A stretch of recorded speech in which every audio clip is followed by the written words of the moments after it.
altogether because of some unexpected phenomenon that has begun to take place here, and we felt that it's necessary that we address it directly and try to set us on path and get over this obstacle.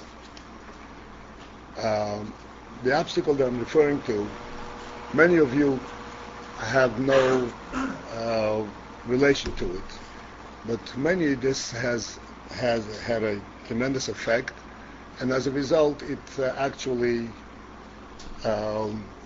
prevented them to getting into the yeshiva atmosphere and to getting to learn.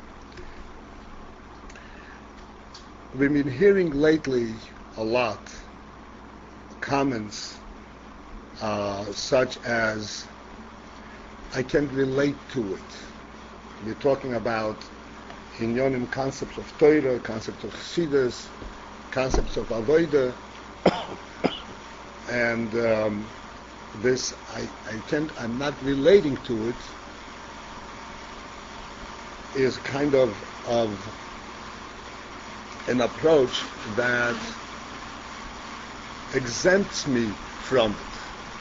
Since I can relate to it, therefore it doesn't pertain to me. And I'm exempt for it, and I'm not going to follow through on it. There are many points that I'd like to address regarding this. Number one, the union that we cannot relate to something in Torah, coming from an outside, coming from a secular background, a secular orientation, is nothing novel, nothing to be surprised about. It's highly expected that the secular world is not in conformity with the Torah world. Not only it's not in conformity, but it cannot relate to it, because the Torah world addresses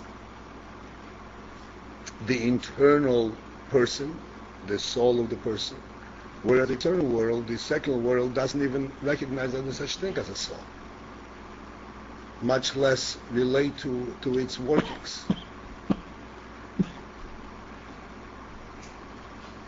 The whole function of a yeshiva, especially a yeshiva of this kind, of trying to help people who have been one way or another, for one reason or another, have been affected by the outside, by the superficial and external world, is to help them rise out of that and recognize what the real world is, what real life is, what Torah life is.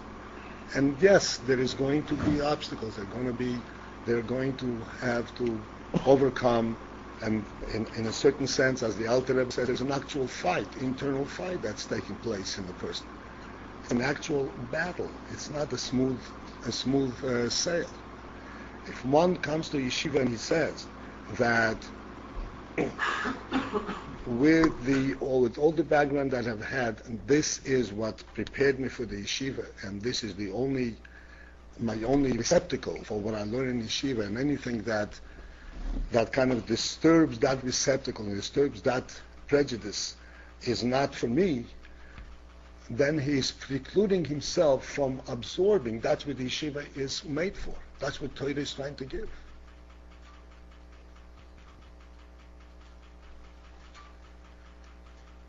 We know, I just want you to understand how this develops. It has a very powerful effect. We know that as soon as the Jewish people, as soon as Yidden left Mitzrayim, right after all the great miracles, the miracle of Yetzias Mitzrayim, of the 10 plagues, the miracle of Kriyas Yamsuf, the splitting of the Red Sea, all the miracles that are associated with the man and with the water, with the wellspring that was created in the desert. After all that, there was an Amalek. And Amalek came to fight with the Yidden. And it was clearly understood that this was a futile effort on his part. He knew that he was going to get beaten, and beaten badly. And there was absolutely no sense in doing that. On the other hand, Yidden on their part were so well imbued, were so strong in their conviction, where they're going, what they stand for. They have just now experienced all the great miracles. And yet, the Torah says that Amalek was instrumental, was successful to cool them off. As it says in the Pasuk, Asher korcho baderech. Asher korcho baderech means, among other things, but this is one very, very greatly elaborated explanation in this word korcho, from the word kar, which means cold. He came and he cooled you off on your path. The Eden were coming out of Mitzrayim with full enthusiasm, knowing that they are going to receive the Torah, although they were ill-prepared for it, but this is what they were craving for. And Amalek, in the midst of that, was successful. Even though he had his Mapala, he was destroyed. He was successful to instill a coolness. And this coolness, who knows, this coolness could have been the root from all other problems that Eden had afterwards. We have to know that our chance here, the Bochum who are coming here, you come here in adult stage. Your chance here is very limited in terms of time. And you come from a background that kind of propelled you here because you knew that over there is nothing. And if we allow anything to cool us off in this path and say, no, I said, I do not relate to it, which means I do not relate to it with the coarse thought process that I came with, that's enough to disrupt this whole operation, the success of this path.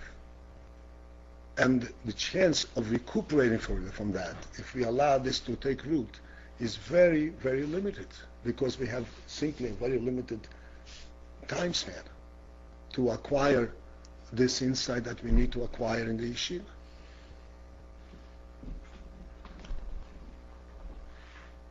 One more very important point in the same vein, and this association with what we are trying to accomplish, what we need to accomplish here.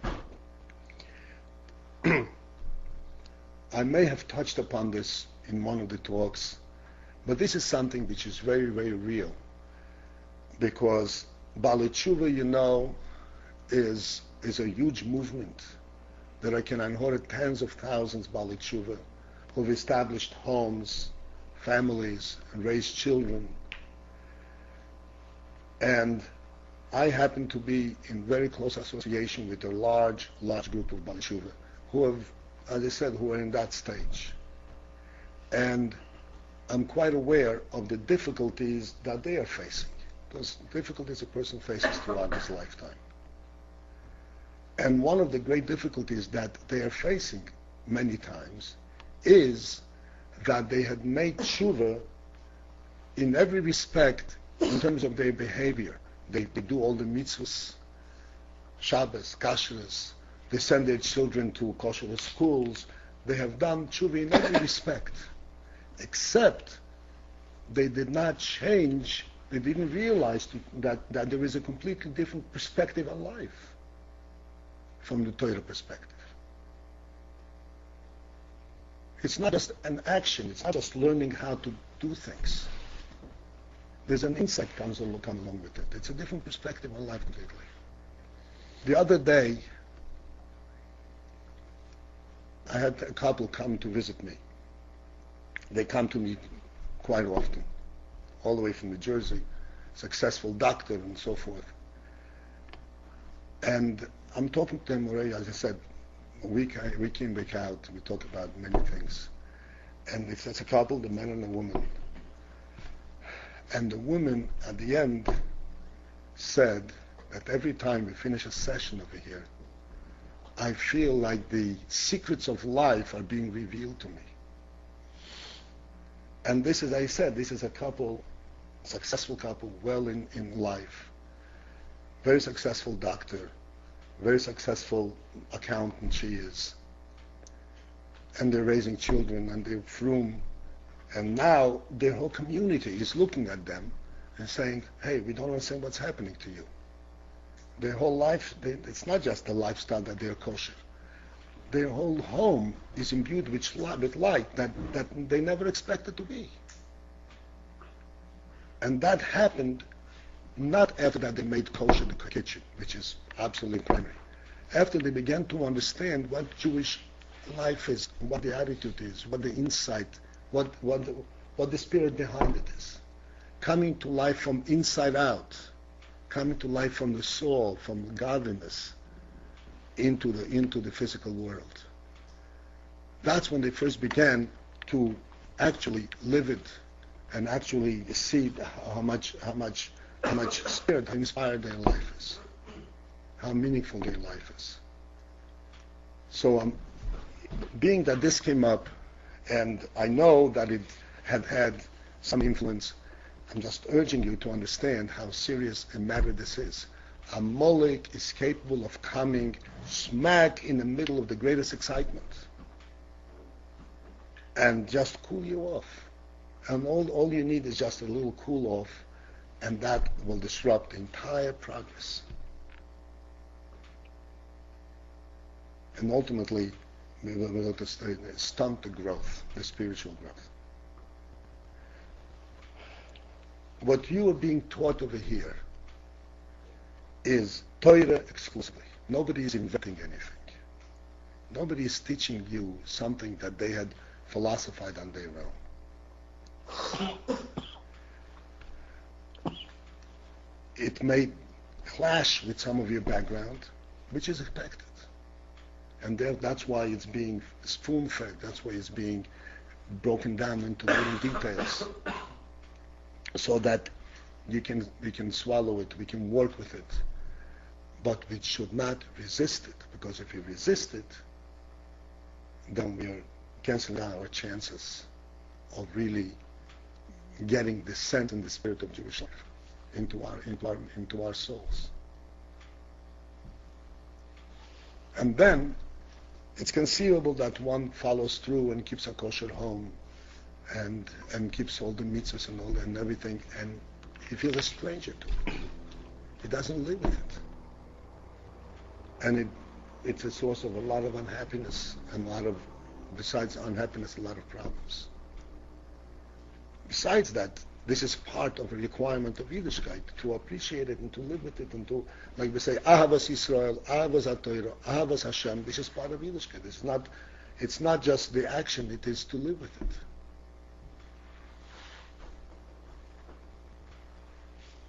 And if it is difficult, the more so, it is indicative that this is precisely what we have to work through. If I say I can't relate to it, that is only indicative of perhaps of my mind, how far I am from a Torah perspective, and how necessary it is to break through it and to rise above it.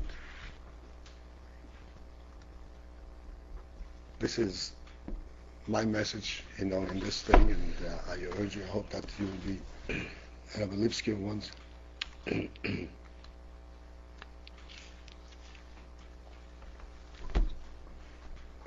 Yeah, well, okay, sure. Rabbi Lipskier is suggesting that perhaps you would like some questions, huh? Huh?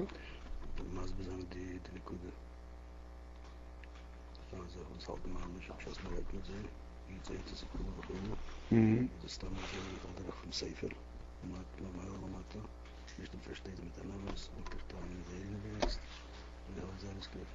Yeah, is that what you mean? All right. Okay. Rabbi Lipskier is explaining to me that some of the things that he was informed that the feedback that he got is that people feel that, some of you may feel that when you present a problem, a question, that the actual problem is not being properly understood, and the directive is given, so to speak, from outside, just given a directive from an uninvolved stance. So I can speak for myself. I can tell you that as far as I'm concerned, it's the furthest thing from the truth. The only reason that this appears this way, there is the Rebbe, unser Rebbe, when he first started to talk about shlichus, going out, he was saying that when a person is drowning, you don't jump in the water with him. You give him a stick that he should grab onto and pull him out with it. If someone is in quicksand, particularly, we all know, the only way to get him out is to give him something to grab onto and pull him out. If you go in with him, you're not helping him. You get involved in the quagmire, and in the mix-up, you don't help him. Because the problems that are being attended in this manner, that seem to be coming from above, are such problems that, in fact, have to be, the person has to be actually raised out, like you pull somebody out of quicksand. You can't deal with it. Not you can, you shouldn't be dealing with it in the place where he is. Because in there, you just prolong the struggle. You don't really get out of the problem. To get out of the problem, you have to pull him out. And pull him out means that you stand on a different ground, and you pull him out. You help him come out. And this is why, yes, it may appear that way, but it has to be understood that it is done intentionally to help him come out of the quagmire, of the mix, of the sinking ship. Because, not to go into great detail, we have discussed it many times from different lights. I many times contrasted in our thoughts Torah view versus world view. And one of the principal differences is that the Torah sees the world coming from top down, from spiritual to the physical, and the world sees the world just the opposite, coming from the physical to the spiritual. The spiritual is like imaginary beauty, but the real essence is the physical. And the Torah has a completely opposite view.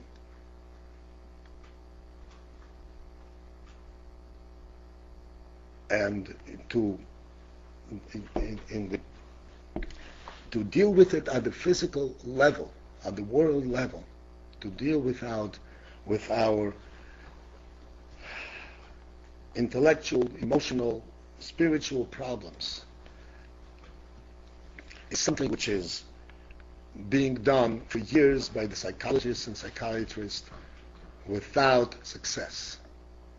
Besides that, it's complete folly. It doesn't really get a person any place. And the idea of getting a person to feel better, rather than to get him out, raise him out of the problem and show him a different world, and a true living world, is a complete misguiding of the person. It's like, okay, you feel better for the moment, but that's not the point. The point is not to feel better. The point is to have a real life. to recognize meaning in life, to recognize the true meaning in life, not just the meaning that makes you feel good, but the true meaning in life. And thus, yes, it is coming from above. But that's what Torah is. Torah is given to us by God to us. It came from above. It is not something that we have developed over thousands of years of experience. Like we have the secular courts and secular governments are all developed over thousands of years and become over the years a little bit more civilized, a little bit more livable. And we know what their level of success, because the Holocaust after thousands of years just happened in our day, in our own time. So that success, we know what it stands for. The Torah is something that was given to us from above, and it requires our effort to absorb it, to rise up to it, and be given all the chances, all the time to do that.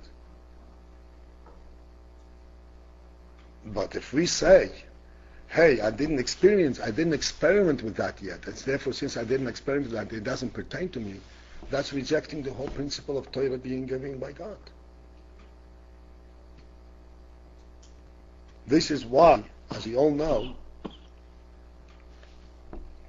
a prerequisite for giving the Torah was that Eden had to say Na'aseh v'nishma. And it's explained, if you look in the Chumash, Na'aseh v'nishma means we will do and then we will understand. So normally it's explained that we will do, meaning we first accept the Kabbalah Soil, we accept because we relate to it, to you as God, and we accept what you say, and then we'll understand. But first we have to accept.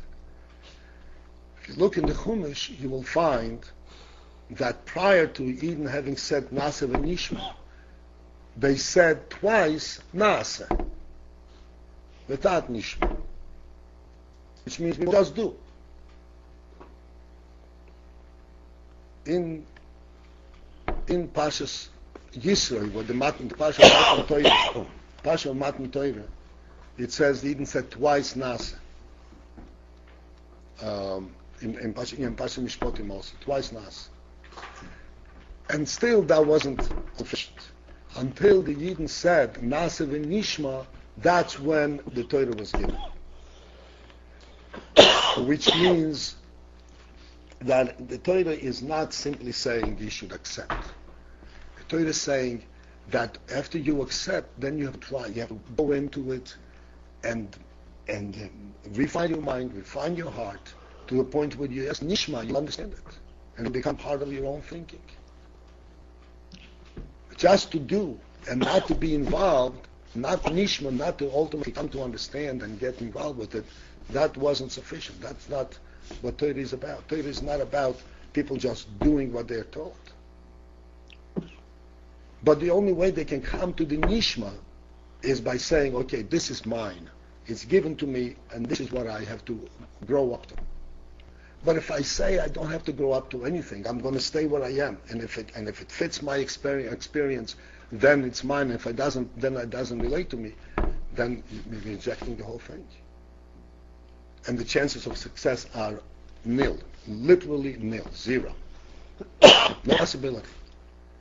Over thousands of years, with all kinds of civilizations and all kinds of experience that the human race has had, all kinds of tzoras, they haven't reached anything as far as Torah is concerned.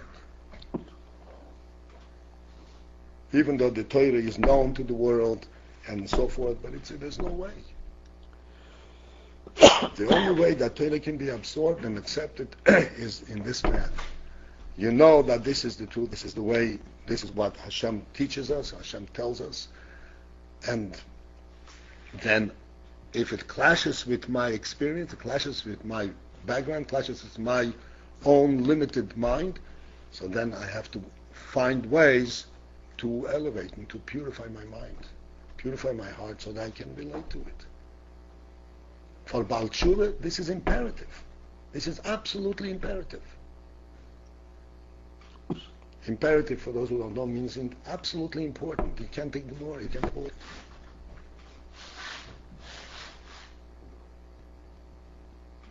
You can be outside of Torah and do Torah.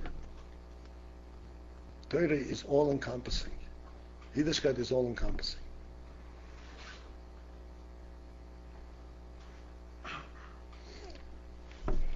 If anyone wants to discuss any particular questions, we will definitely, entertain that, and you're welcome to ask any questions.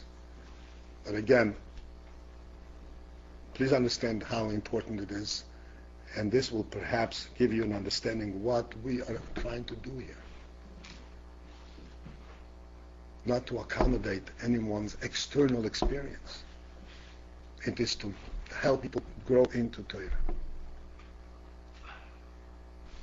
Can you show practically what you mean by putting a stick out until the grab onto it and not going into the crowd more? What does that mean practically speaking? Practically speaking, it means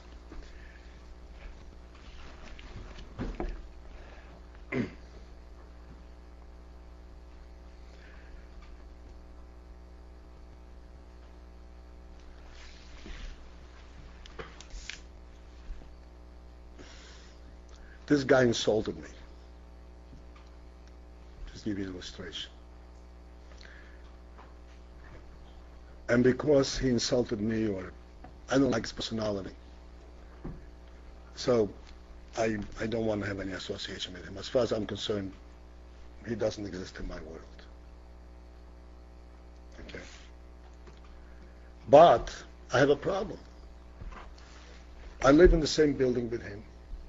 And wherever I am, he is. And every time I look at him, he turns me off. I get angry. It bothers me.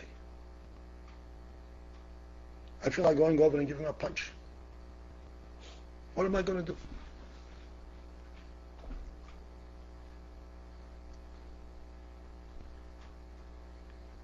Okay. Getting in with him is, I understand how I feel. He really wronged you, and you really are justified to feel that way.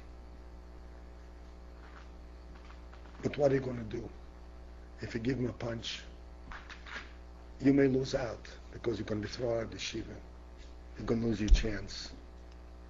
You have to swallow it. Try to look away from him. Try to forget him. Try to ignore him. Turn your back to him. But you have no choice, because otherwise it's going to be detrimental to your own success.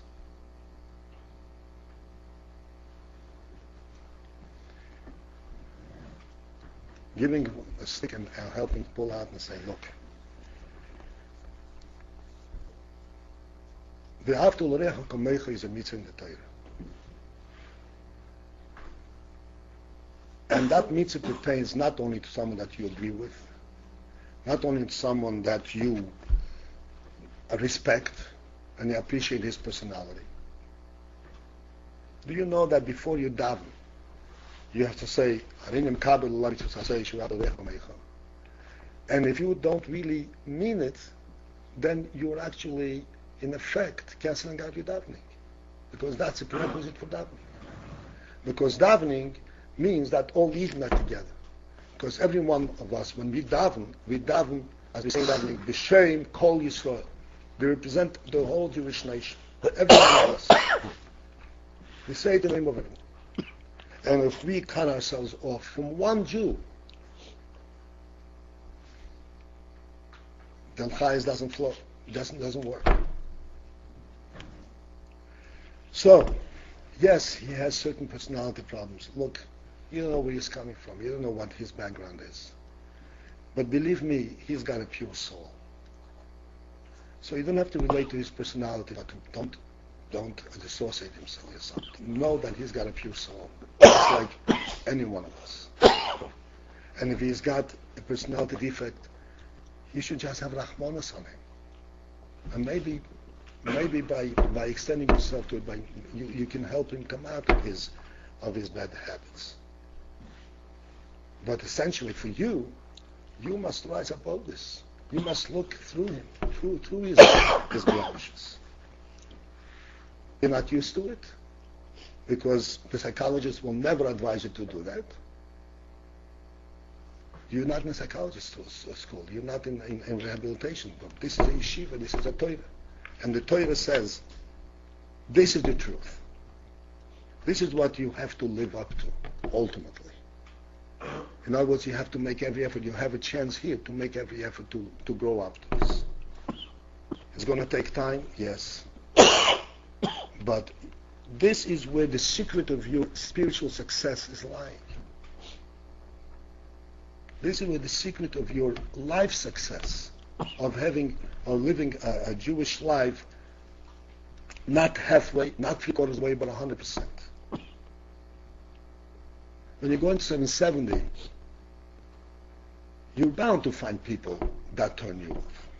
770 is a quagmire of the whole world.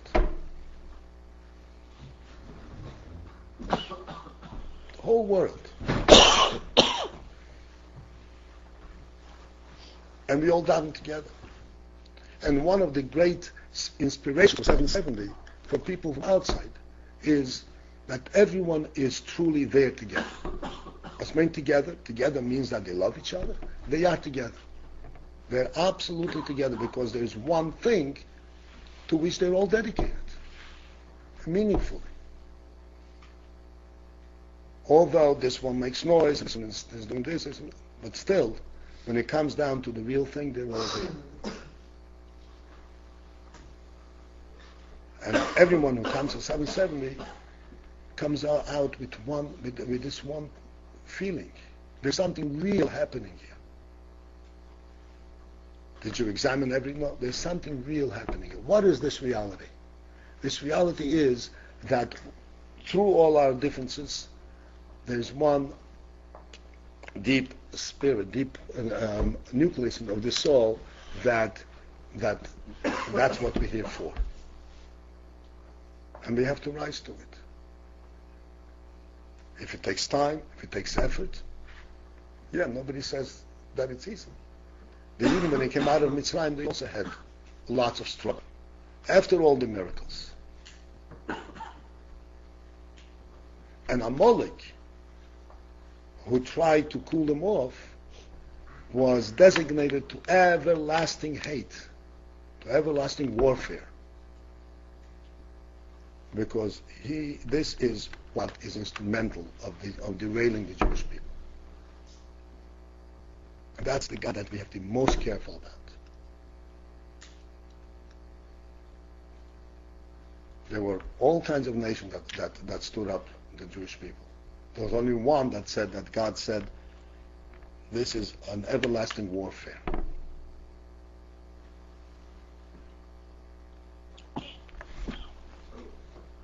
Practically speaking, if someone's angry at some guy for a certain amount of time and he's not used to this, obviously show that he realizes the reality that every single Jew is one, every single day he's going to be suffering with this feeling in his heart, right?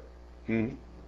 So, provided, I just want to interrupt you, provided he does not take this advice seriously. Because if he does take this advice seriously, every time that he suffers, every time that it bothers him, he knows something to reflect on. He tells himself and says, well, but think of what's behind us. If he doesn't take that advice seriously, he says, well, it depends how I feel about it. He asks himself, essentially, not his soul, not the Torah, how he feels about it, yes. Then it's not, first of all, it's not only that it's going to bother him every day, it's never going to get him anyplace. Right, but the problem is that because we are human beings at the end of the day, and we could try to do that, there's a probably higher than 90% chance that you're not going to get that flash of light, or maybe after a while.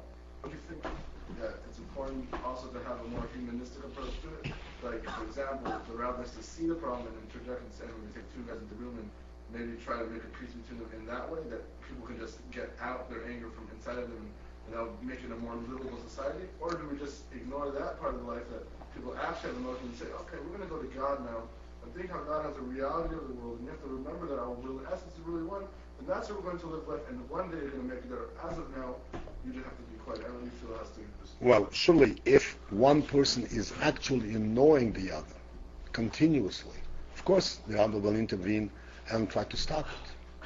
But we're not talking about that. We're talking about something, oh, I don't like his personality, which I've heard. This is nothing new.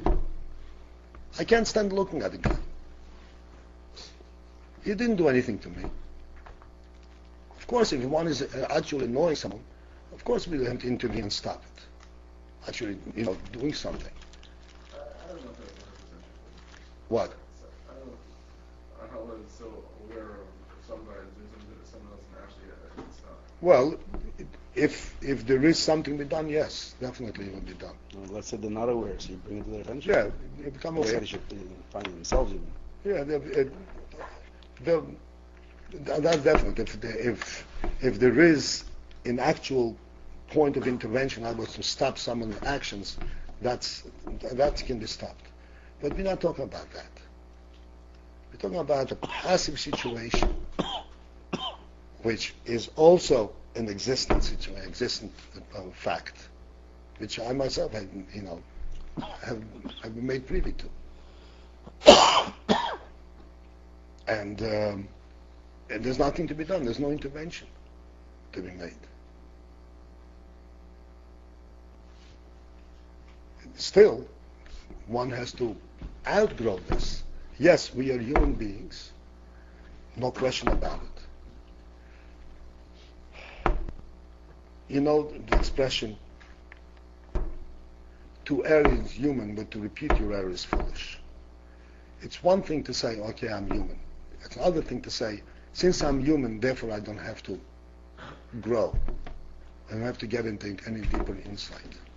That's dooming yourself. That's condemning yourself to a limited view of life, to where you stand now. And certainly this is not what the intention of Torah is, what the intention of the yeshiva is.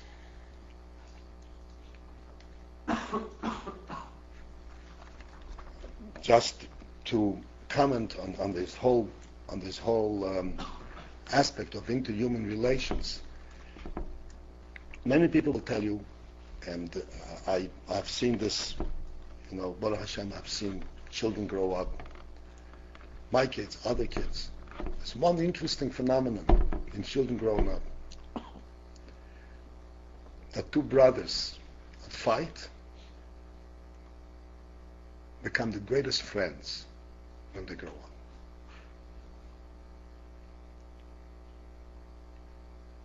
And if the parents had intervened, of course you have to stop them from hurting each other and so forth. But parents who intervene and don't let them fight, they are taking away the chance for them to get to know each other. For them to feel free with each other.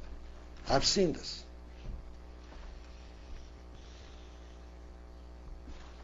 In yeshiva, I grew up in yeshiva.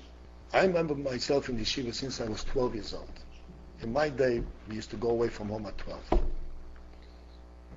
And guys were fighting, really fighting. I'm talking about fighting.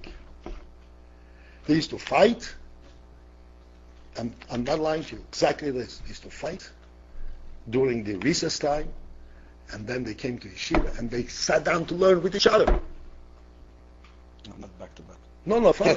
No, they were chaveirim. They started learning with each other. One time I remember, two guys had a real good fight.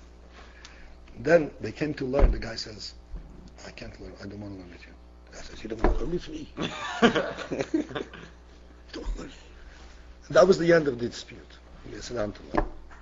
And these people are friends for life.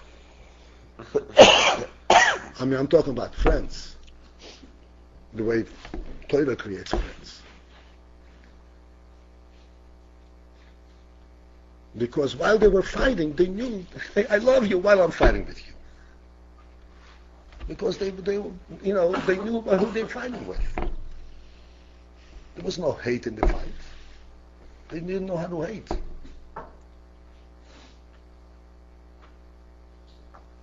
That's what we want you to understand. That's what we want to hopefully at least give you an inkling, an insight, a spark of light. And that's why, yes, we will pull you. Sometimes you have to pull somebody from running by grabbing his hair. But you have to grab him out from the running water. If he allows it, if he is smart enough to know, yes, let the guy pull me out, he'll begin to breathe fresh air. If he insists on staying in the water, then we can help.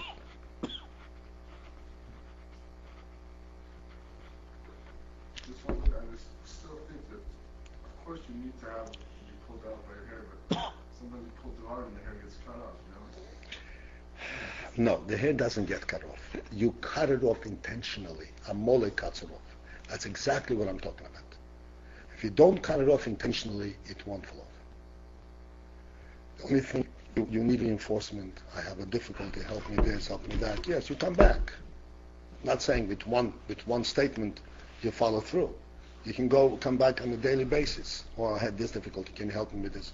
This happens to me all the time.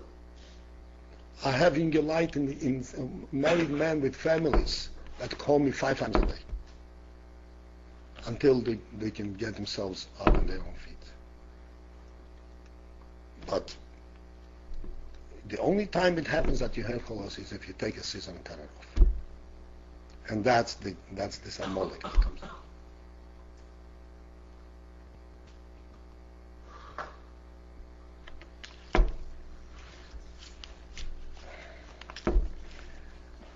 Since that the tefillah class is not going to happen today, so anybody who wants a comment, an experience, anything that they want to add to this, please do. Take advantage.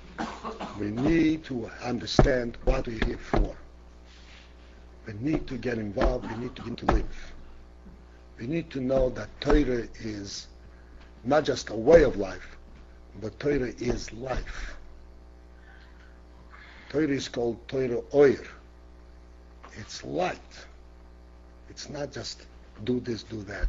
There has to become light with it. Your life has to be illuminated by it. And there's one quality in light. We know that light, like we say, sight, seeing, which is through light, is the most profound impression a person can have. Like it's most reality. And sight gives you the real reality, sense of reality of the world.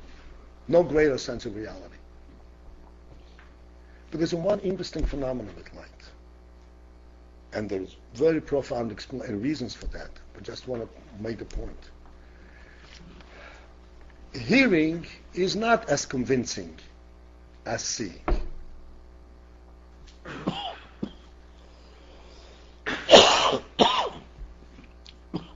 But seeing depends entirely on your keeping your eyes open.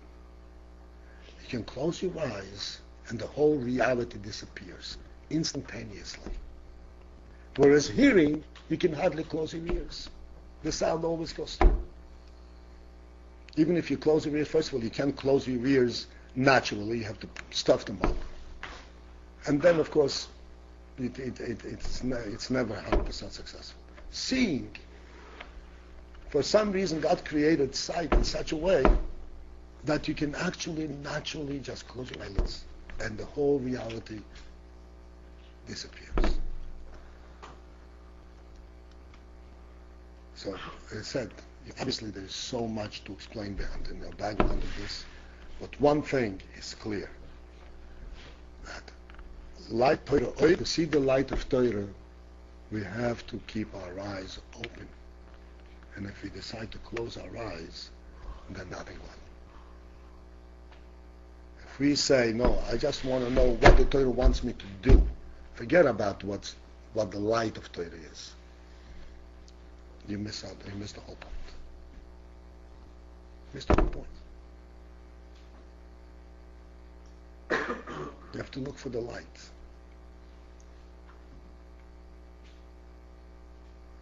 and all the mitzvahs and all the deeds and everything that comes with it are because I have the light. That's what we discuss in class all the time. I mean, for those who are in the Granat class, when you see, or even in general class, I pointed out, when you see an environment, you see much more than the details. But that depends on keeping your eyes open. And it's very easy to close your eyes. To close your spiritual eyes is just as easy as to close your eyelids. And then the whole reality disappears. I'm closing my eyes. Let it penetrate. Let me convince me. Forget it. You're out. You're out. You've excluded yourself from the light of Torah.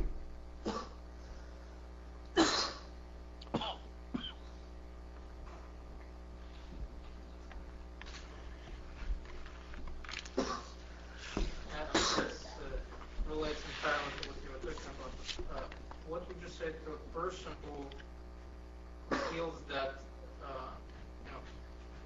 keeping Seder in yeshiva, comment on plastic conflicts with their personality, like boxes them in a certain framework and restricts them, makes them feel like a machine, a robot, like doesn't let them express who they are. How would you? I'll explain to you what this is about.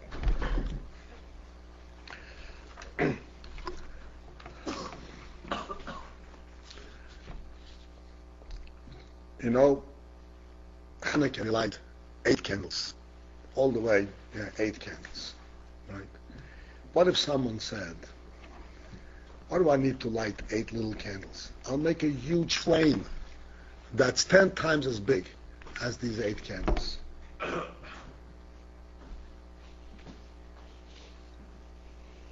Didn't I prove my point? I made a big torch. Say no. You have to light 8 individual candles. That's on the max.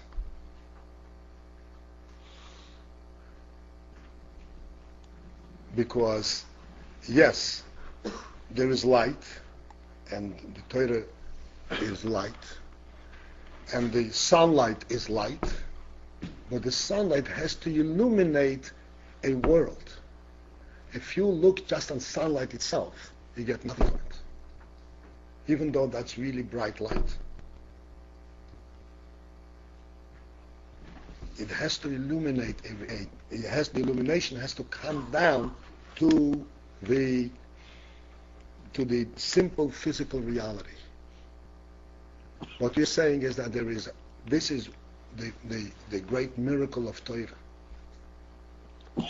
That Torah combines, the world is not capable of that, combines the lowest with the highest, combines light with physical reality. Yes, you have to do precisely this. And if you don't do precisely this, you have light, but the light doesn't do anything for you. It's like looking at the sun. It can only blind you. It doesn't do anything. Excuse me? Can I prove what? If I learn for 7 hours a day, but not necessarily, I can prove it to you. I can prove it to you in many, many different ways. Okay, but do you trust the Rebbe? That's still not me understanding. No. Who says you understand it? First of all, it doesn't. You don't have to understand it. You can't prove it. Prove it is one thing, and understanding is not, and accepting is another thing. I just recently saw this a Shubha from Rebbe, some Talmud, a Bocher from Yeshiva wrote to the Rebbe that he cannot relate to the Seder in the Yeshiva, and he has the following Seder that he wants to keep for himself, and he's saying to Rebbe, he's hoping that this Seder will propel him to rise upwards and upwards. That's what he wrote to Rebbe. And the Rebbe responded to him, crossed out upwards and upwards and upwards, propel him to Shoel Tachtis. Propel him into the bottom pit. That exactly is my problem with a lot of what's going on. That I believe the Rebbe said that the problem is that I feel that people just say, the Rebbe said that, What happens, the Rebbe said that, then there's no more personality. What happens to our personality? We're doing everything because we blocked out our personality, and I feel like it's expressed in many, many things. No, 1 second. Nobody is asking you to block out your personality. I know that. But I'm explaining. 1 second. I did explain to you. Okay? You need more elaboration? I'm always prepared for that. But you have to come back. I need more elaboration. I explained to you that there is a way to look at light and you get nothing from the light. Without a seder, you're relating to the light without a structure, and it doesn't do anything for you. The light has to illuminate a reality. If it doesn't come down to reality, you don't really absorb it. Okay, you need more revelation? Fine. We can talk about it. As a matter of fact, I can dedicate 7 Tuesdays for it, if you want. I don't mind. But the point is that we have to pursue it. We have to pursue it. We don't. If we close our eyes and we say, okay, this is something which I don't relate to, then we go nowhere.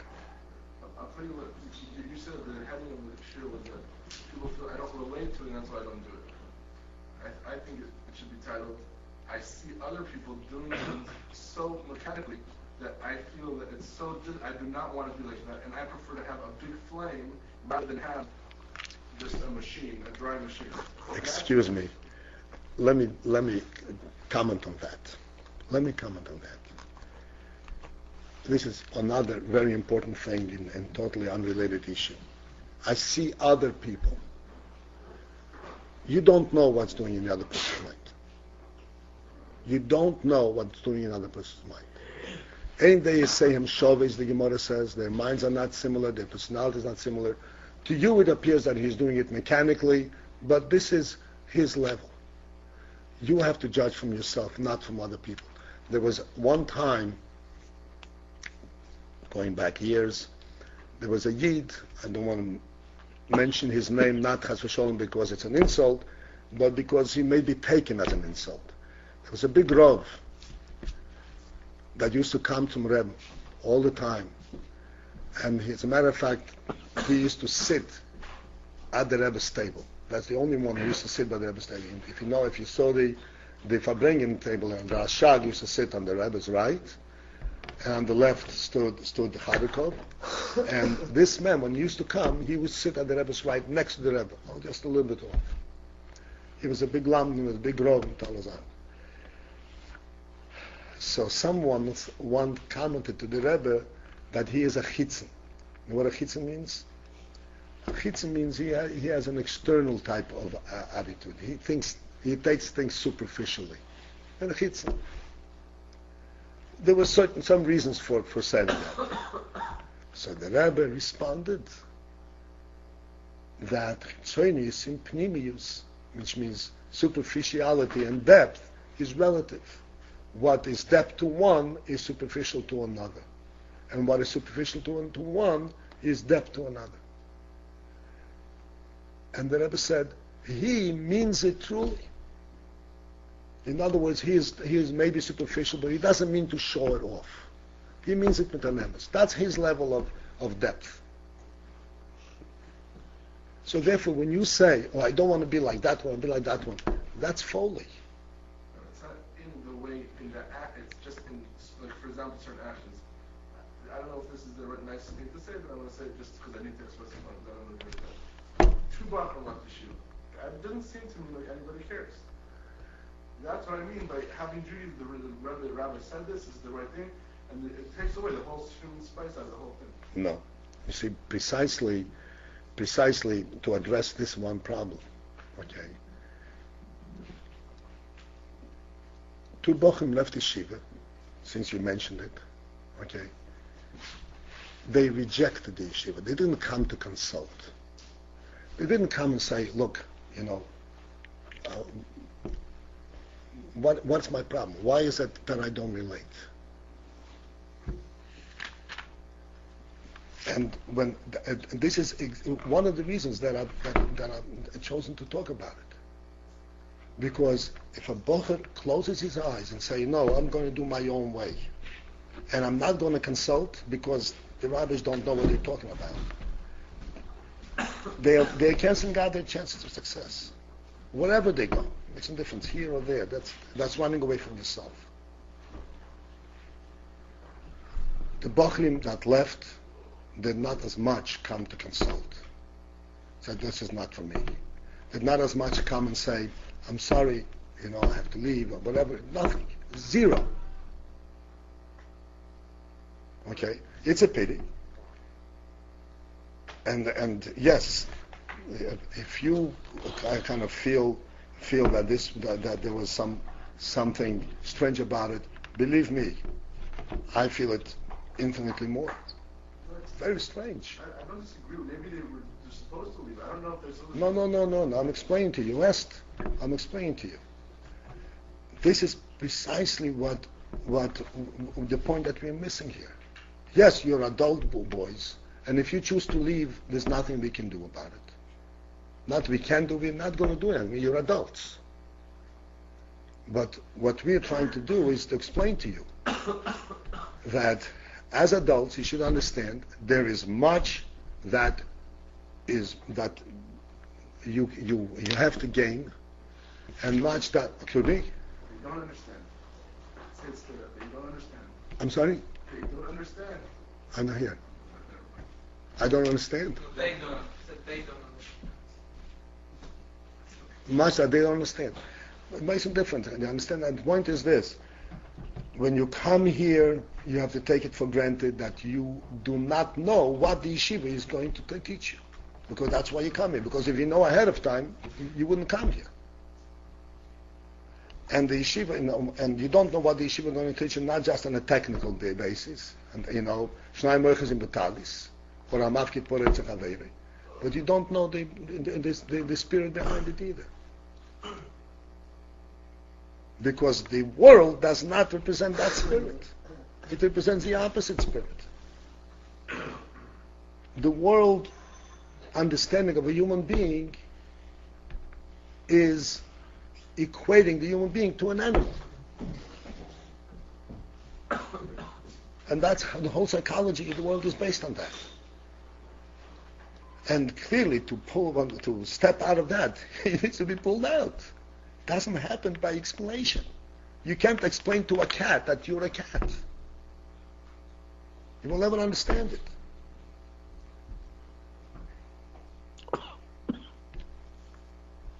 The reason I'm using the cat example is because that's the story with the Rambam.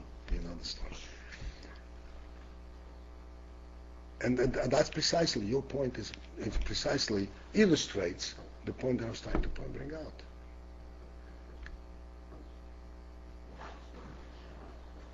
A bocher leaves the yeshiva without as much as consulting the one who taught him everything, because he knows better. Is he a bocher? Is he really relating? Is he really keeping his eyes open? Did he come to learn? Did he come to teach? I didn't say about what they did. Maybe what their actions are wrong. The fact that if somebody within your program leaves, someone's supposed to be your fellow student, your brother, is supposed to have some kind of emotional effect and some kind of feeling, some kind of change is supposed to not like, okay, it's another day happened to me. It's supposed to be... This is the change, right now. And I think maybe I'm wrong. Because Maybe. Is that possible? But I just think that people need to be much more friendly. Even if someone's doing something wrong, if someone's doing wrong, you stop the No. It's not a question doing wrong is not a problem. The problem is canceling out any association. Then we can't do anything.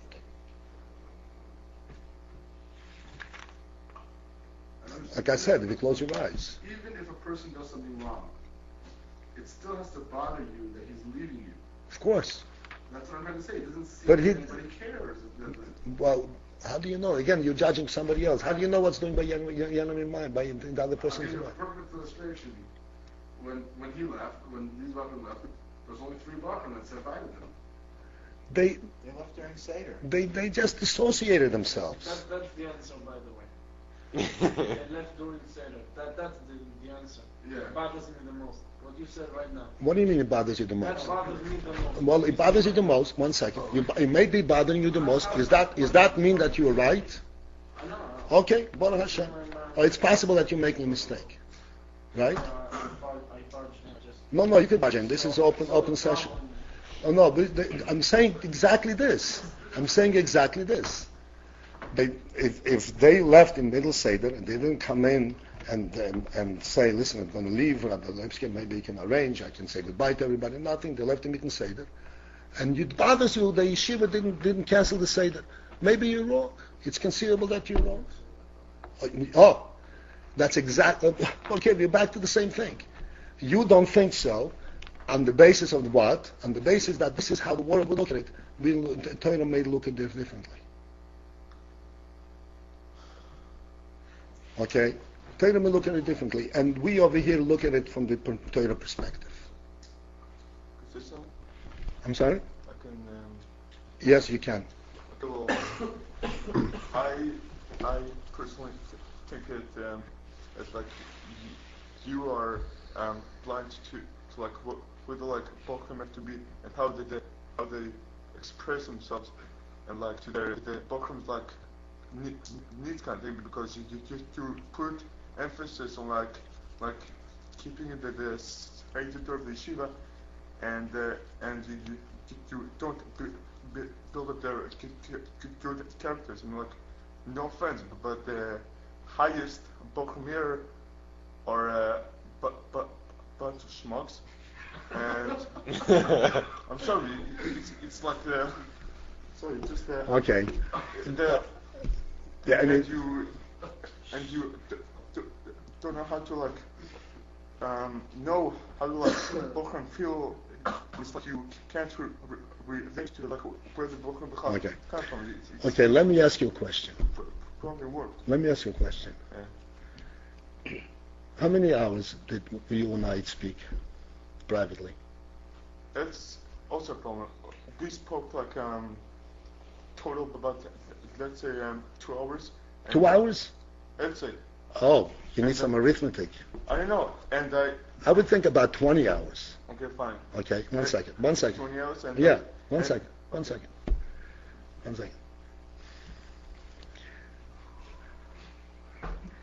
If you have a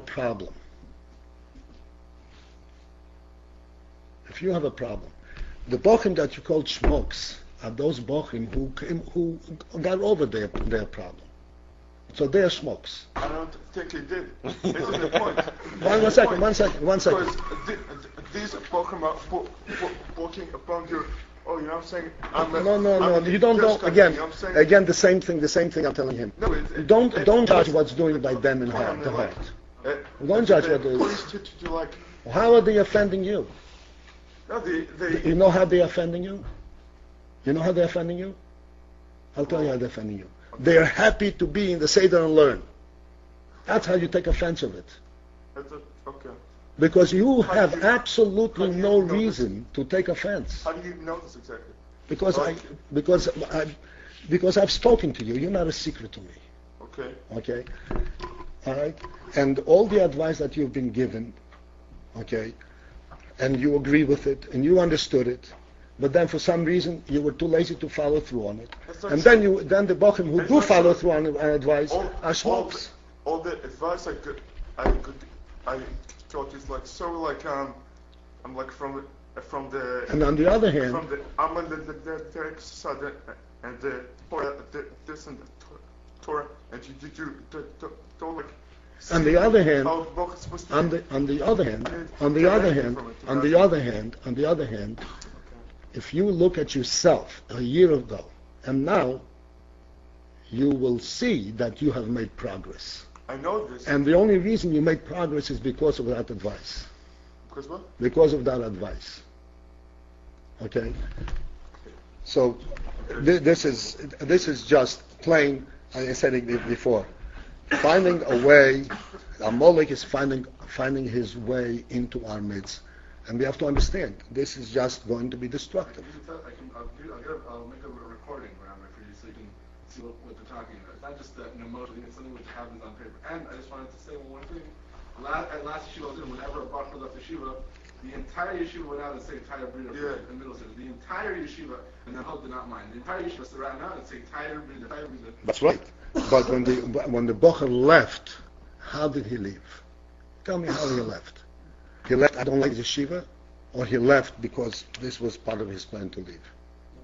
Tell me. When you left, they said Taya Brida.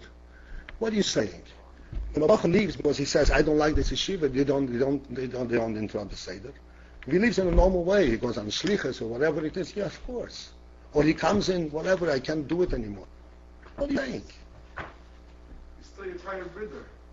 Of course you're Taya Brida. There's no question about it, there's Taya Brida. There's no. Did anybody try to call anybody say he's leaving now? Let's go say goodbye? Did anyone call out? Yeah. Yes. Where? So when he was there, I didn't hear it. I was in the class. the reason I left is because I noticed that other people that someone else was Because I asked you, did anybody call and say he's leaving now? there Anybody is. want to say goodbye? Call who? The Bachram. Call the Rosh Hashiva. Tell the Bachram he's leaving now. Call the Rosh Come Hashiva. let's say goodbye to him. Call the Rosh Did Hashiva. anybody do that? I'm Look. the person, the few people, they know exactly that he's leaving right now. And when the Bachar leaves the yeshiva with all his luggage, it's not like a quiet thing. He's not sneaking out. He's doing it. Everybody see that he's leaving. Everybody, it's not. All right. Everybody see. All right. Also told you that he's leaving now, and you said, okay, yeah, I'm saying you like didn't exactly make a. Let's go like wish him good luck or something. Yeah. Whatever. The question is, first I want to say something. As I see it, those two Bachram, they left. I think the reason wasn't because their personality or they didn't they do something wrong. I think it's pure miscommunication, and it happened for two reasons. The message was not delivered correctly and precisely according to their personality, according to what they can take, what this certain person can absorb. This is one. And the other side didn't interpret correctly what the message is truly is. So it's like you're receiving an encrypted message, and you interpreted wrong the message. So both of the sides if I can and miscommunication. If you cannot solve miscommunication, I think it's a pure ego for the yeshiva also and there, because you can solve this, you can talk, you can see, you can clarify things, and nobody did. So then they leave the yeshiva because of stupid ego.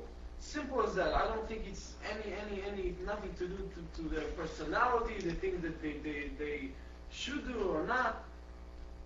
And my question is this: when I started to do my tshuva, I was looking for a way. You have to understand, I'm not where I'm coming from. I want to understand the meaning of what I'm doing. I don't like to follow blindfold just because I'm told. This I do in certain institutes. You do that. You know, the comparison of the military is very popular. But there are lots of things in the military that does not exist here, and the opposite. Lots of things that should exist does not exist. And so I wanted to understand why I'm doing the things. So it's like you're a child, and when I come for this world, into this world, I'm fresh, I'm new, I felt like a baby. I don't know what this, I don't know this, I don't know how to behave, I don't know what to answer, I don't know anything. So when I ask my father, why you do this?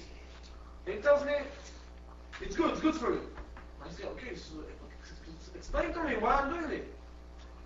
I'm your father, I know. Trust me, I know. I understand that some people can trust their father in a way that they know what he says is true, but sometimes you really need to understand the meaning of what you're doing. And what I'm trying to say is this. For example, your lectures is I'm sure it's amazing, but I'm going to tell you the truth. I didn't even understand even one lecture you gave. I didn't understand anything. Not because your word wasn't. My comprehension is not in a level that I can relate and take the things that you say into my world, and to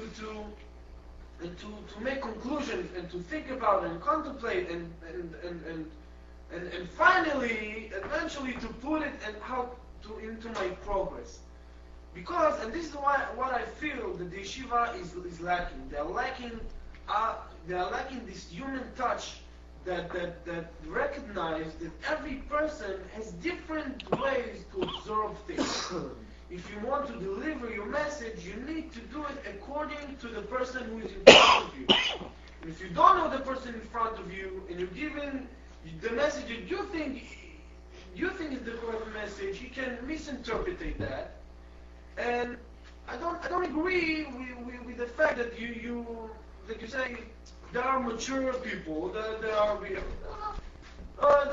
one guy that left the yeshiva, he's 70 years old. He's a kid. He's a kid.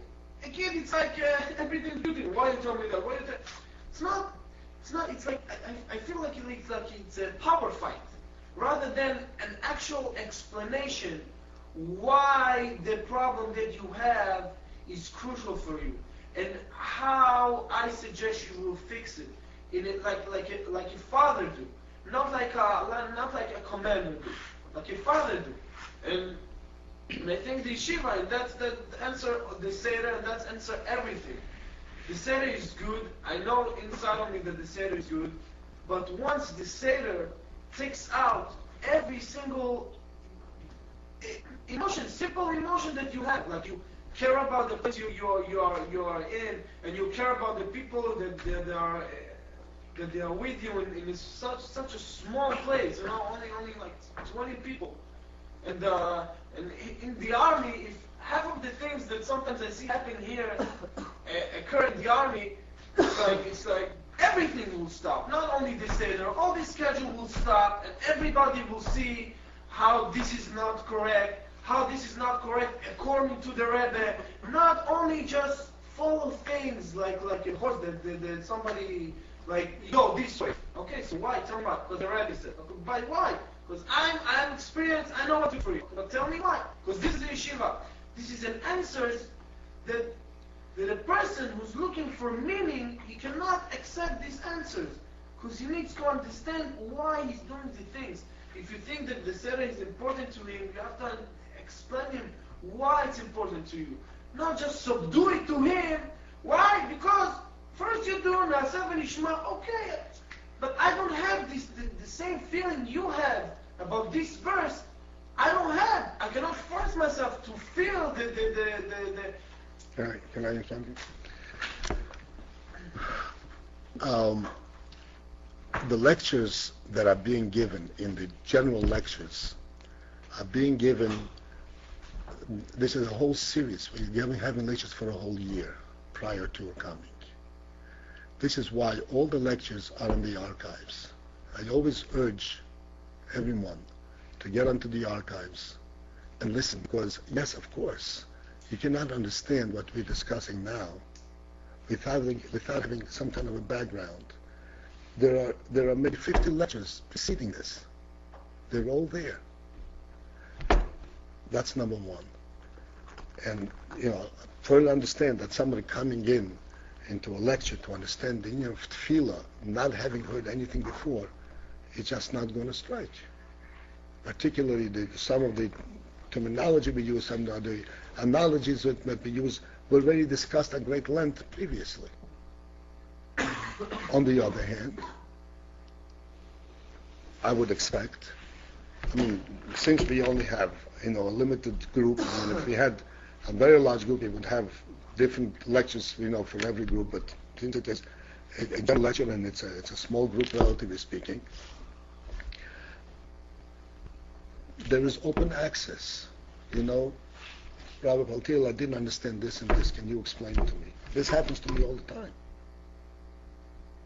It happens to me all the time. Somebody comes up, I need a greater, more explanation of that which spoke last week, or 2 weeks ago. And then, many times I would say, you know what? There's a lecture over there in the archives, such and such. If you listen to this, and listen to it first, and then come to me and we'll discuss it. This will clarify this thing. And sometimes we sit down and we discuss it. Yes, this is how we pursue it. The lectures go on, and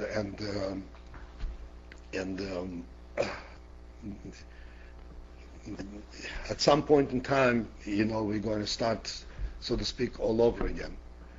But in the meantime, especially the fact that it's all there. It's all there. And I always urge, please, guys, go back and listen. This will help you to understand what we're talking about. And besides, this will help you in general to understand insights of Chassidus, background of Chassidus, basic terms, basic concepts. Okay. And I would definitely expect anyone who does not understand something would come back and say, I didn't understand this.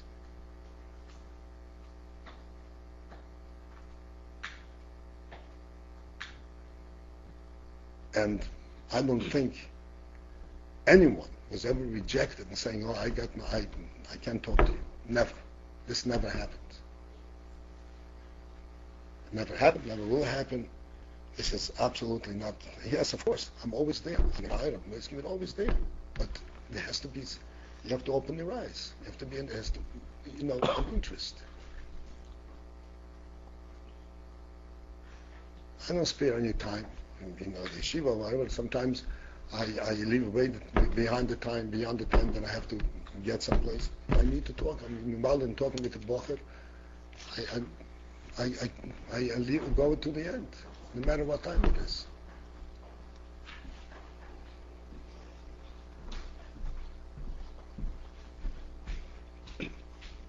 On what basis did you make the assumption what went on between me and the two brothers? What you heard from them? I said miscommunication. How do you know what went on? What? How do you know what it was? How do you know it's miscommunication? Because How do you know what it is altogether when you heard nothing from me? I'm gonna Did you hear anything from me? No, I'm going to tell you why. I'm not judging the versions. I said miscommunication. I was very careful with the words I said. Because even if your message you said is perfectly clear and mamash exactly like it should be, maybe it's not good version for me. This is what I'm saying. But even though my ego is boosted I up. understand, but maybe not. What? You're saying maybe, but maybe not. Maybe it's not true what you just said. What do you mean? Maybe it was like that, maybe not. I'm saying even if the message of the yeshiva was very, very clear and said like it should be, like a message should be gently, like not like not angry at somebody, not something that can cause somebody to burst out like this and say I'm leaving. Even though the fact that they left, that means that the message could be even differently. I just said to you, how do you know that's true what you just said? Because in the army, the commander always takes responsibility of if one of his soldiers is either quit or committing suicide. They always come to him. Why? Because it's on you to deliver the message exactly like this person should understand and should observe. So how do you know what went on, I'm asking you? It doesn't matter. Because the fact is, the result is that they left. Yeah, they wanted to leave. In other words, that means what? That means that if there is a chance that if the yeshiva would say the things differently, How do you in the know? way they will understand. How do you know this? How do you know this? I'm They asking wanted you. to leave. What do you mean? On what basis are you saying this? On the basis that everybody are different, and all the time there is a way to reach to a person and make him understand without delivering the message of you have to leave this place. There is always a way. How do you know what Because went there is on? always a way. That's it. It's a simple Mitzvah Hashem, understanding. you'll run a yeshiva, you'll find out if this is the way. What are you talking about? Okay. You're making decisions on your own. I'm not- What went on and what should have been. I said, On what basis are you I saying this? said miscommunication, meaning both of No, the but you're sides, reaching the wrong both conclusion. of the sides did not talk on the same. How do you know? Who told you this? I see the result. The result Really? is they left. Really? Why they left? So if a person is stubborn and he wants to be an animal and he wants to not cooperate with all the talk back and forth and he decides, okay, I'd rather leave than stay, and so you come and say, because he left, obviously something wrong in communication. What kind of stupid But assumption is you don't that? see What are you why- saying? But you don't see why. How do you know? I'm saying according to the words you say. How do you know what went on? This is again the same thing like I What are you said to talking him. about? You know what somebody else is doing. I don't want to be like him. You talk about yourself. Were you ever offended that way? What do you mean? Were you ever talked to in a way that you shouldn't be talked to? Yeah, for me, yes. Yeah. What? Did you come back and say, I don't understand what you said? No, with all other people. What? Well, that's exactly what I'm saying. You know, you're judging on the basis of others. You don't know what's going When by I hear others. something, I don't interpret the thing. I'm hearing the words that the person says to me, and according to that, I'm concluding my conclusion. Oh, I see. What he All said. right, fine. That's clear. And I have if to the go. person says to me, I didn't mean that, I meant that. So that means that he told me, listen, if I tell you a message today, you have to understand it like that. This is miscommunication. No, this is not miscommunication. This is your decision how to interpret what is being said. It does not mean that you interpret correctly. No, I don't. It doesn't mean that you interpret it correctly. What? I think I want to stop blaming everyone else for everything. No, it's not a question of blaming. It's not All I'm saying, I have only one message. I have only one message. You guys are here to learn that which you don't know. That's why you're here. We are here to teach you, hopefully, and to get you to know it. If there's something, if it's something you don't understand, you come back and say, explain to me. But if you say, look, on the basis of what I know from yesterday, what you said doesn't make sense. On the basis of what I know from yesterday, what you said to the other guy is wrong, then how do you expect this whole thing to happen? How do you expect this thing to happen?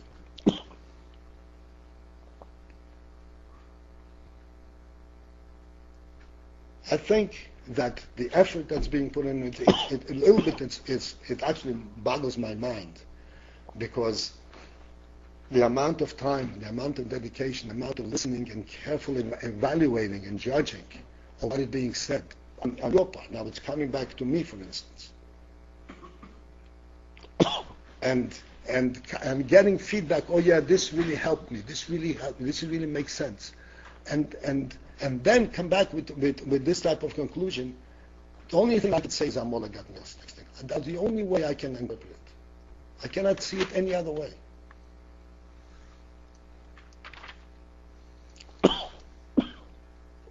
And the Amalek, I'm just making you aware of it. I cannot deal with your Amalek. Amalek is something that you have to do yourself. Just making you aware of it. We all have that little worm in us, and we have to know how to deal with it. But the only way I can interpret it is that.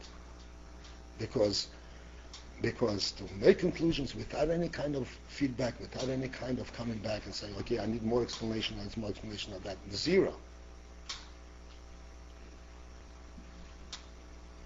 When in today's parsha, when Eden made the egel, so the egel was a cardinal sin. But one of the great emphasis of that sin, of how that sin came about, was that Moshe Rabbeinu, by their calculation, Moshe Rabbeinu was late in coming back. He was supposed to come back according to regulation on whatever it is, on Tesayin Tammuz, and in fact he came down on Shiva Osar Tammuz. That's how they calculated. How did they approach it? They didn't come to Aaron and say, Isn't he supposed to come back today? And Aaron would then explain to him, no, he's not supposed to come back today. He's supposed to come back tomorrow. He miscalculated. But why? Oh, well, I'll explain to you why. Instead of that, they came right on. Moshe is not here. Boom. And that, one little mistake, was instrumental in creating the Egel.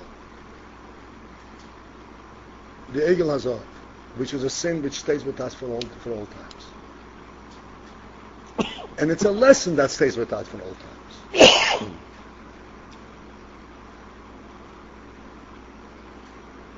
We have to know that, yes, Moshe Rabbeinu said, oh, it's true. I don't understand it. Okay, I don't, what's happening over here? What's happening? If they had approached Aaron and Hur and all this Canaan with a little iota of doubt, of self-doubt, maybe I'm wrong, maybe I'm making a mistake, maybe I need an explanation, this whole thing wouldn't have happened.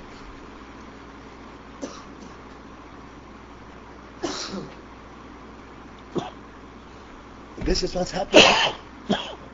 And I said, to me personally, I'm completely boggled. Because each one, as I said, I never limited the time, always responded, and at the time of response it was all understood and accepted, and oh yeah, this is really helpful, this is really good.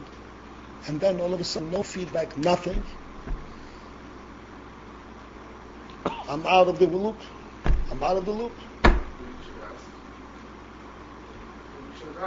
Someone had a problem, you had a hard time coming to you. No. You started the problem. No. Yes, I attempted. It's not true. I attempted to ask. It's not true.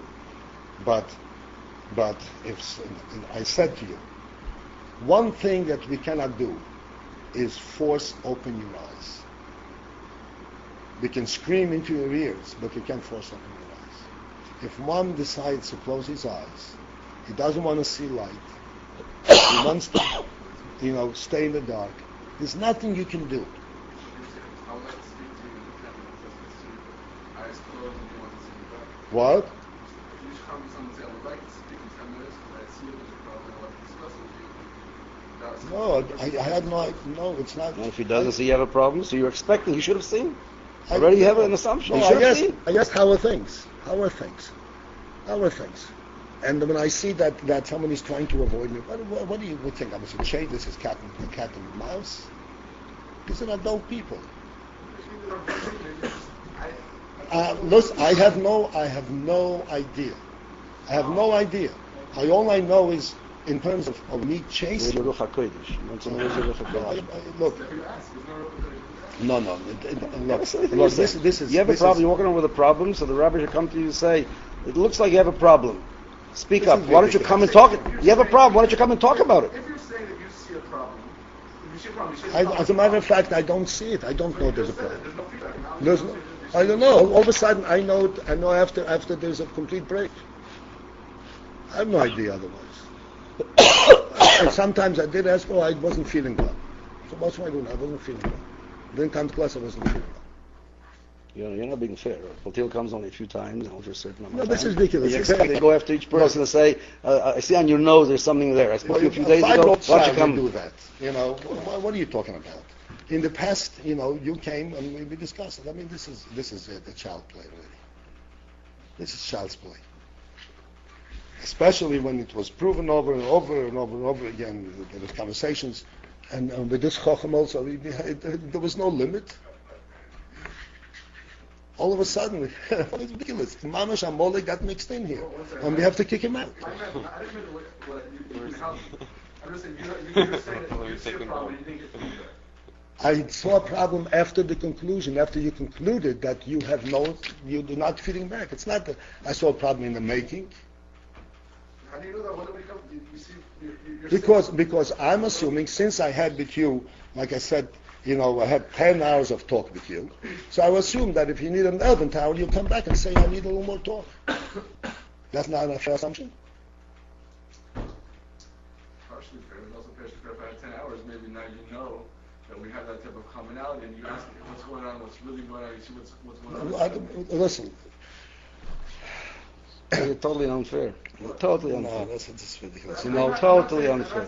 Like a 5-year-old kid. Tati, didn't you see that I have a problem? I was crying in the corner.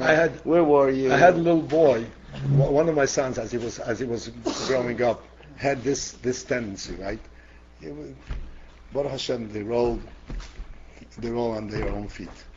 This kid used to fall down, and hurt himself. Not hurt himself. He wasn't hurt himself, but there was nobody around, so there was nobody there to cuddle him and to make nice to him. So he would come to the kitchen. He would lie down on the floor. What are you doing? Didn't you see? Take care of me. I fell down. Take care of me. I mean, this is shots play. Who's it harder to ask? For the student to ask the rabbi, or the rabbi to ask the student? The student has no difficulty in asking. I'm telling you right now, I feel uncomfortable asking. Why? Why? Tell me one reason why you feel uncomfortable in asking. When was it that you were rejected? When you asked to speak to me or to Abba Paltiel and say you rejected, I have nothing to talk to you about. Give me one example. I'm not saying that I feel that I was rejected. When you would go to the Rebbe for $1 or whatever, you might feel uncomfortable. You were never rejected, but there's still an uncomfortability of you going to the person. That's right. But this was after we had hours on talk and frank talk, and you were able to express anything you wanted. Anything you wanted, absolutely anything. I'll tell you what the problem comes in. Because you're a teacher, and if I don't come to your class, I know that it's bothering you. And therefore, I don't want to confront it because I'm going to have to confront with you, and I feel uncomfortable having to go through this dialogue. And again, as I know from I never confronted you why you didn't come to the class. I never confronted you. I never confronted you when you come to the class. You come to the class, you're welcome. Whenever you ask a question, you're there. Look, you know something? Let that itself be part of your growing up lesson here. Okay? Let that itself, you have a problem, you have to take it in your hands. You have to take it in your hands. I have a problem, I have to find a solution. One more thing, I just wanted to say at the beginning that I feel that the problems that I have are getting worked with. The conversation I did have with you, I didn't feel that I essentially I had the greatest necessity to come and talk it out with you. I thought what you gave me was very useful, but then I have another problem. I have so come back. I have a God problem and I have a problem. Whatever, so come back. So therefore, there's some problems that I need to deal with which I don't think there's... So you didn't want me there. Thank you very much. Okay, now, no, 1 second. If you don't want me there, I'm saying. I want you there, but... Okay, so you don't want me there. So if you don't want me there, that's exactly it. And this is exactly what I'm trying to tell you here, okay? All right? Whatever problems you have, if you want to solve them on the basis of a mindset that is out and that is not a Torah mindset, it's going to mislead you. I want to tell it to you right off. It's going to mislead you. You're going to think for a moment that it eased my burden, but that's a momentary ease. If you can prove this to me, then I'll agree. 1 second.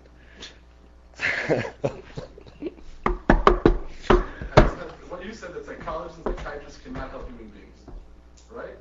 I've heard plenty of people say that if you have issues, if you have sicknesses, if you have problems, no, if you have sicknesses, there's 2 different levels.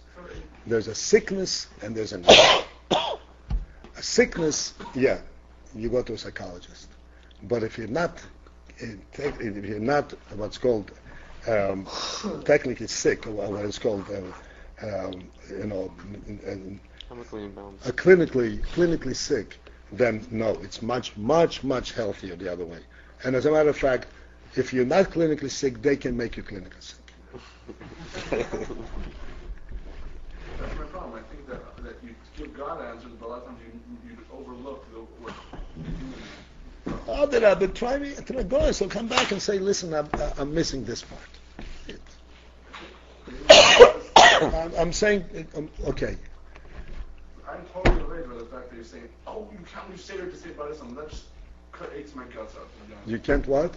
When you say that people can't leave to say bye to someone because it's the middle of Seder, that eats my guts out. You had presented to me an exact problem in a different phase. I don't want to divulge over here. But if you remember, when you say these words bothers me, you remember that? When what? Or when I told you something? Yeah. When I said to you something. Oh, when you said these words, this bothers me. So I went ahead and explained to you what these words mean, and then you said, "Oh, well, that makes it much easier to relate to." Okay. Did this happen between us? Yes, it happened. Now we're going to talk about our relationship, and I'll tell you exactly what I want to say, and you'll see what Well, you've said plenty before, but that's what you want to say. The Rebbe should help that there should be a good